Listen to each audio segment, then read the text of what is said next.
Glad to be back in Aggieland? I am. I'm delighted to be back.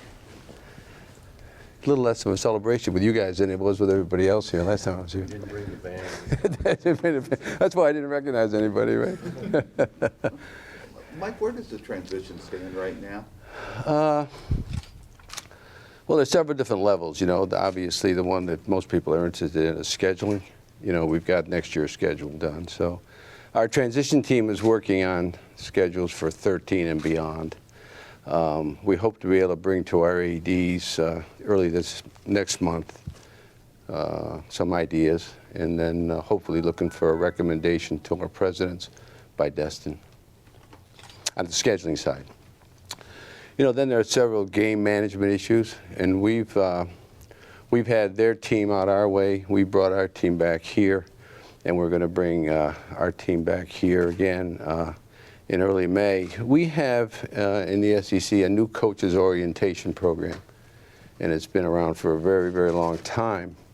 And that program requires new coaches or coaches who have been gone from the league 4 years or more to come to Birmingham and spend a day with our staff, and where we go over what we do and a lot of our rules and regulations, compliance issues and other issues, particularly where our rules differ from NCAA rules or rules from the conference in which they might have come. But that would mean all the coaches at A&M would have to come to Birmingham.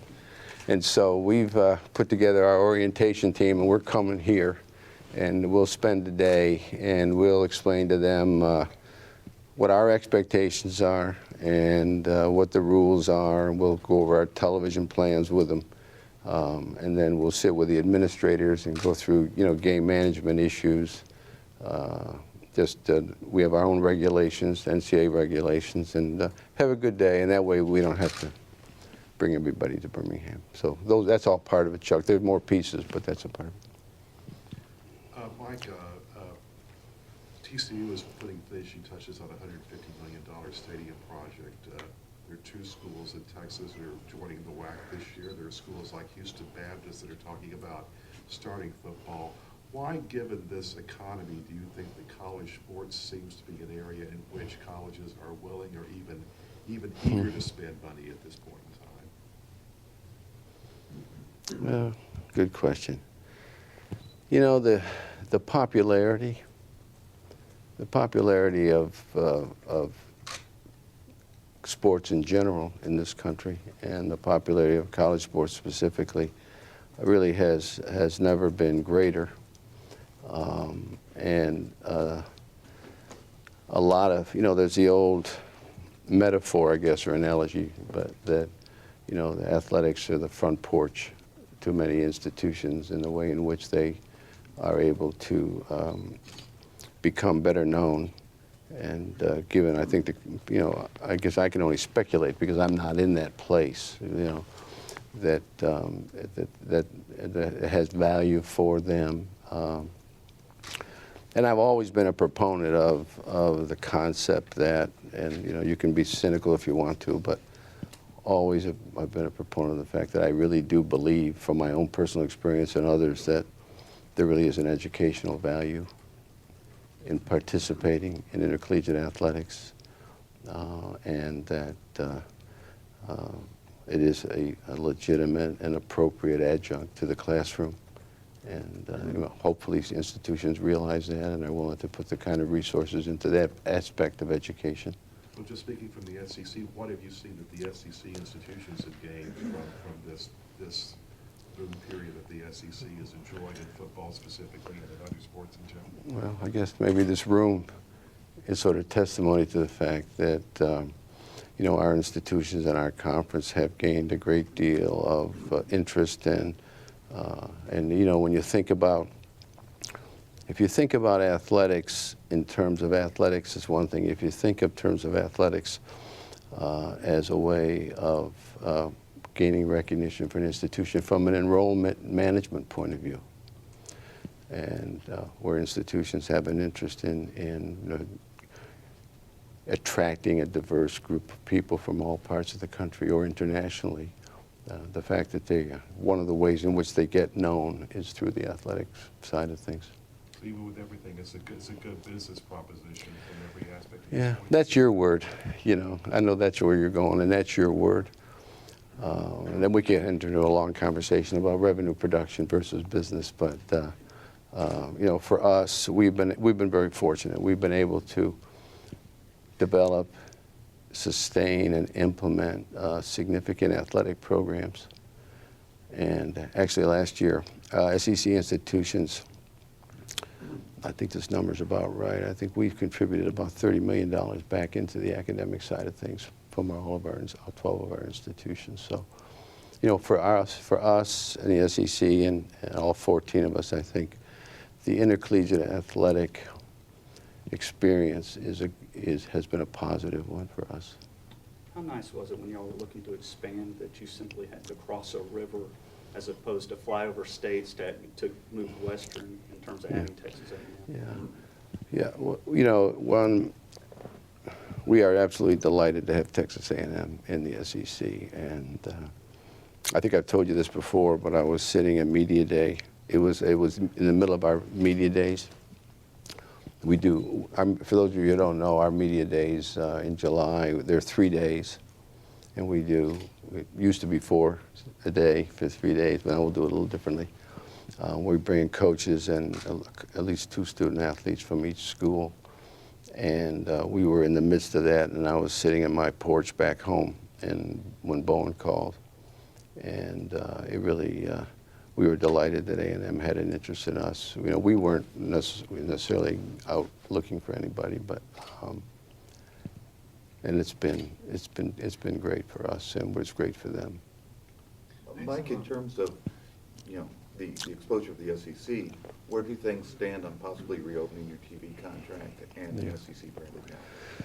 Well, I think as I've said before, we have built into our contract, particularly with ESPN, something that is really called a look-in. And because of the 15-year term, which at that time was historic in terms of length, we knew that things could change. We knew technology would change. We knew lots of things would change. And so we have now, using that, we are now in the midst of conversations with both of our television partners and it's still early, and those conversations will continue on for some time. But in the final analysis, you know, we're comfortable that as we move ahead, that our television relationship will reflect the additions of Texas A&M and Missouri.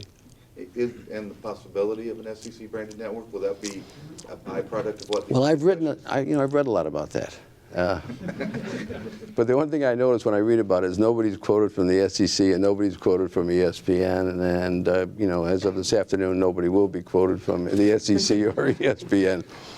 You know, there are a lot of options on the table, Chuck, and we're exploring all different kinds of options. So we'll see what emerges.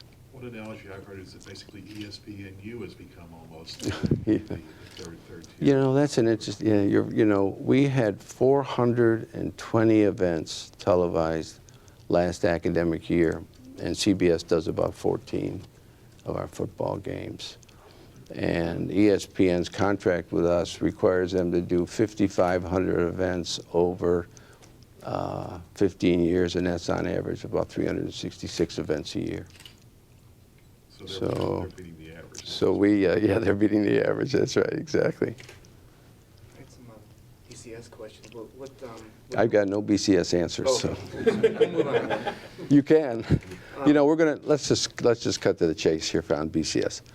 We're gonna meet Monday. It would really be silly for me to start talking about the BCS when we're gonna start meeting again on Monday, and we're gonna meet all week long, and you guys will cover the event. I think quite thoroughly. So I really don't have anything to add about the BCS. Do you have any ideas about what you might want to take out of that meeting or what the goals are? Well, I do, yes. Can you expound on that? No. Okay. I mean, it's not productive. I mean, we're gonna sit down. I think after the last time we met, we shared with you things that we were talking about. I think we're gonna go back and talk about them, and hopefully refine our thinking further. You know, this is, again, I said over and over again, Chuck said this 100 times, it's a marathon, not a sprint. And we don't really have to make a decision until it's the summertime. And this set of meetings is our annual meetings, but it's really just another step in the process. So it's more just a sharing of ideas. Well, it'll be what it'll be. I mean, it will be a sharing of ideas, and hopefully you can begin to refine, just because we need to do that. But, for me to comment on anything prior to that meeting, I think would be counterproductive. I mean to be respectful when I answer that, but. But at the same time, have you gotten any feedback from your 14 members about, is there any consensus from the SEC about? We're going to start talking about that. Our meetings come up in May and June, and so we will begin as a league to consider some of these things. But again, the timing is such and designed as such that we have not only our time to talk as commissioners, but time to talk as conferences, all of us, and then even come back together again and see where we all are. So again, it's a step along the way. Mike, how thrilled have you been with the response around here to the move to the SEC when you heard about ticket sales skyrocketing, I saw that. apparel, things of that nature? It's been extremely rewarding. The enthusiasm of everyone associated with Texas A&M is contagious, and there are lots of things about Texas A&M that really are quite special. The traditions, the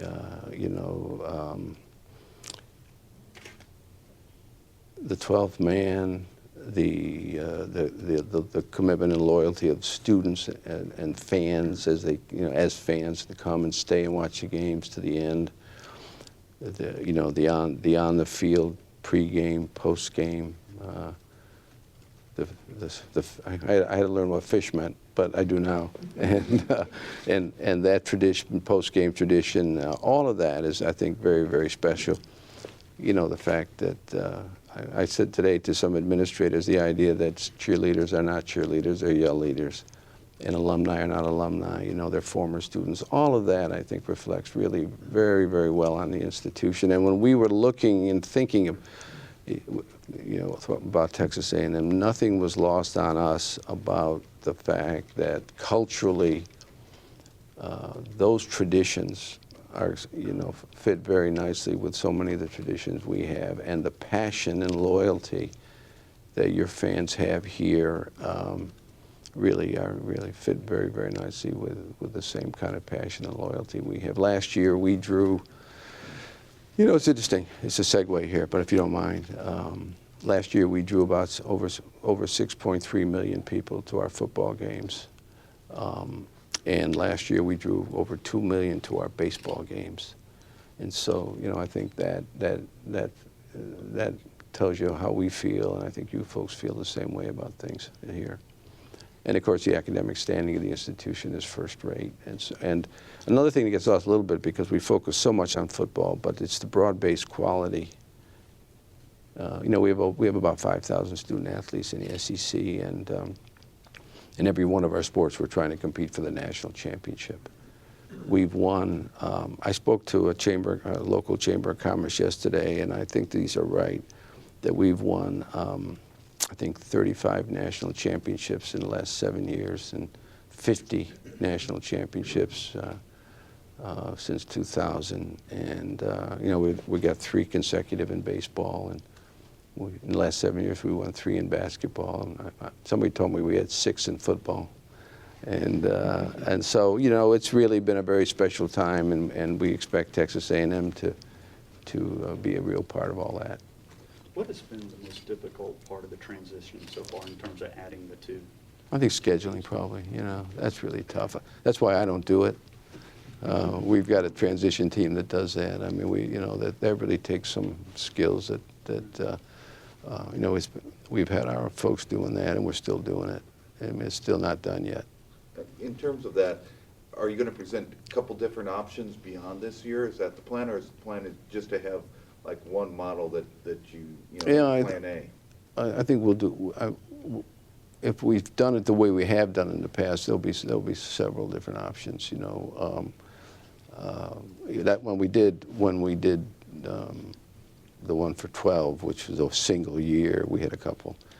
And again, I'd like to remind people that this coming year's schedule is unrelated to how we've done things in the past, and I think unrelated to how we do things in the future. We just had to work very quickly in a given year, and everyone really cooperated. We were very pleased. You know, we try to do things in a way that we did not have to disrupt or break contracts or anything. We got it done without really hurting anybody in the process, so that was an important piece of what we were trying to do. Missouri raise any concerns about playing 3 straight football games here, although they've had success here as well? Well, you know, everybody paid. If you look at that schedule and you took it from every institution standpoint, everybody had to give something to make that thing work. That was really something that I was really impressed with when I sat with our ADs and they made the final decision. And you knew that everybody in the room had to give something in order to make that thing work, and they did that. You already have some coaches making suggestions, I think, as to what they would like to see. South Carolina, I think, has weighed in on that one.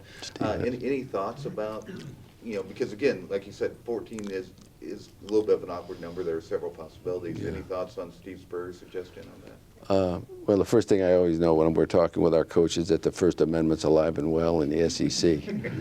And yeah, I said yesterday to somebody, and I think it was printed, that you know, at first blush, I think that's a difficult thing to do. You know, I'd like to think that any game between conference teams has equal value. But again, we'll look forward to that discussion. It'll take place. 2 more questions. Have you talked with your television partners about September 8th with maybe a doubleheader, or Missouri and Georgia, how that might unfold? Yeah, we have, and we still are, and you know, we see that as a very special day. And my goal personally is to try to find a way to get to both places during the same, you know, during a somewhat limited window. But we see that day as a very special day, and we're also thinking about what we can do between, let's say, our football media days and September the 8th to make that a special period of time so that we can welcome Texas A&M and Missouri in an appropriate fashion. Commissioner, you said the scheduling process is still ongoing. Do you have any updates for us for next year's basketball schedule? No, we do. You know, interesting enough, someone asked me that today. We're on our usual timetable for basketball. This is about when we usually do it and get it done sometime in the early summer. You know, basketball is a little more complicated in terms of television because we televise so many games. You know, all of our conference games on the men's side are televised.